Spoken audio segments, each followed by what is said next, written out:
Hello, Jew. It's Heather Gold on in the West Coast. Hi, it's Katie Halper in New York Good City. morning, Jew. Morning. You are you've got a new outfit today. I transitioned into a nightgown because that's more true to how I, It's how you really work it in the morning, yeah. not in a I actually lovely sleep naked, I'm not going to lie. house coat. You do? Um, I often do as well, but not always. Sorry, I Depends. was just blatantly picking my teeth, but I feel like this is the type of show where we do that.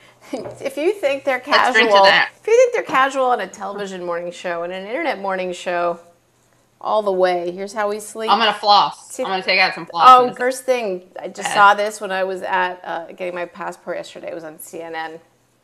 That's how I get my news. Random moments of news being broadcast into my life. He acknowledged this is the big thing, that the Holocaust happened. I think he was Huge. asked to do that, and he said, well, not, absolutely happened. Terrible events, and genocide's a bad deal no matter who's killed, no matter what religion. But I'm not a historian, so... I'm relieved because I thought that the jury was still out on the whole Holocaust thing. But You are? I feel like now we know it did actually happen. We got all the way. Like when you get the least likely to approve person to approve, then it's you got Exactly. everyone. But he does throw in the I'm not a historian, you should talk to historians, which is kind of like a Right. Middle Eastern, no homo. Like, not that I'm Right. too much of a Jew lover or anything, because Right. because he does make sure, like, and all the No other... shlomo. No shlomo. No shlomo. Love it. Because he just wanted to make sure he got in all the non-Jews who were killed in the Holocaust. Right. I actually tried to do that too when I mean, Hitler was a pretty Jew-focused genocidal maniac, but there were communists, trade unionists, There were, but the it's like- homosexual. It's like when you talk about gypsies. rape and sexual assault. Men are raped, men Right. are assaulted. It's just they're 90%, not the Right. 90%. Right. Oh, we maybe don't know how many because they. Right. But still, it's like we haven't. Whatever. Whenever you make a generalization, it's always like the Right. 4% going. But that's the problem with Right. liberal politics. Mm-hmm. Because the 98% are ruled by the 2% permanently. Right. And the guilt like level. 1% in the class struggle, you know how there's we are the 99%? Yeah. In the liberal world, it's we are the 98%, and the 2% is ruling over the 98%. Right. Oh my God, we forgot the people who are allergic to fleas. God damn it, we should have Right. made this whole thing about them because speaking Flea of... intolerant. That's right. I need a scent-free, flea-free environment, and I'm feeling really unheard about this right now. Right. Also, this just in, Iran just passed a law saying that it's now legal for men who have adopted daughters to marry them as young as 13. That is so good for the Jews. You know why? Well, I know one Jew it's good for. Woody Allen. They've named this, in fact, the Woody Allen law in Iran. They're like, Oh, we're not sure okay. about Jews, but just that Right. guy. Because Right. I think when they passed the law, all it says is the heart wants what it wants. That's it. Really? No, I just made that Oh, up. I'm so gullible. It's really weird. In case anyone missed out on this, it's Woody Allen is married now and has had kids with the daughter he adopted with Mia Farrow. He didn't adopt her, I don't think. But she yeah. was his girlfriend's adopted daughter, and Right. her Wife, I think. Wife. I They were don't know, married. Were they married? Yeah, I know that because there's another case which we don't have time to get into about abortion, Oh. whatever. Oh, I wish I had brought that up. Where it references Okay. this lawyer who was Mia Farrow's lawyer in the divorce case. Okay, that's how I know it. Well, she found out that they were having a relationship because she ran into some photos, naked photos he took of her daughter. So yeah, in Iran that's totally cool. But in Iran they take it a step up. They go maybe they marry first before they have Sure. sex and take They the keep- naked right. pictures. Maybe first. It's hard to know because when you're a father, What did Woody Allen say to what's Woody Allen's latest movie? Blue Jasmine with Kate Blanchett. No. Honey, I Stood the Kids. Bada bang. What did one more? What did Mia Farrow say to Woody Allen? This is really strong. You're building it up. Ready? She said, you're willing to I told you to tuck the kids in bed. Sorry. Too Oh much. God, Too puns? You're going with puns. Yeah. But I didn't make them up. Oh my God, Katie. Okay, so That's, this you're is good you're for the talking Jews. dentist joke I territory know. there. I'm a little concerned about you as a comic. It's a really dangerous place to go. And it comes full circle because I was picking my teeth before. That's why, maybe. Maybe it's why. So we're done with this story, right? The Iran story. So it's good for the Jews. It's always nice when the Holocaust is acknowledged. And Woody Allen all together at once. Right. Yeah, exactly. They don't want him to be so lonely. Okay, next story. Something to do with Obamacare. I believe for the 40-somethingth time, the Republican Congress has ceremonially tried to you can't overturn it. Just decided to talk about how much they don't like Obamacare. And I don't understand the procedural part of it, but Ted Cruz had to filibuster something? Yes. Why? And why did he have to do that? Because he was trying to filibuster Obamacare. Oh, that was... I'm pretty sure. But it already passed. What does he have to filibuster? I don't understand. I don't know. We're going to have to... A caller's going to have to fill us in on that part. A correcting Jew. The world of correcting Jews that we redundant. That's redundant. It is. I know. They're the only ones you hear from. You never hear from the happy Jews. The correcting Jews. Exactly. Yeah, imagine a Jew being like, I just wanted to tell you that you did a great job. If you want to stun us because we don't believe it's possible, some Jew, please do that, and then we'll hold you up. We'll, in fact, feature you in the next show. It would be remarkable. So, okay, Ted Cruz, who's what, like the latest whack job Republican? Yeah, latest Tea Party guy. He's a Tea Party guy. Yeah. They're thinking they're going to run him for president, maybe? Maybe, yeah. He's got he's Latino? Yes. So they're so not racist. That's Cuban. Of course. But what's interesting is that he decided to, he had a double hitter. What he did was he was able to read to his daughters at night from the Senate floor. He read them Green Eggs and Ham by Dr. Seuss. Is that good for the Jews?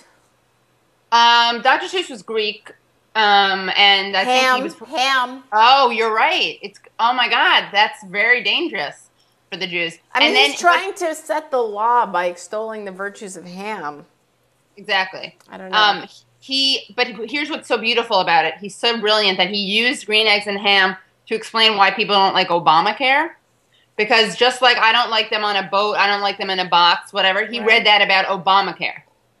So he read the Green Eggs and Ham, and then was like, much like Green Eggs and Ham, the American people, they don't like Obamacare. They don't like it in a boat. They don't like it in a box, whatever. So I think Dr. Seuss is rolling over in his grave. So Obamacare is good for the Jews because it's good for everyone, except for it's good for everyone in general. Including Jewish doctors? I think so. Including because they have fetchy Jewish patients?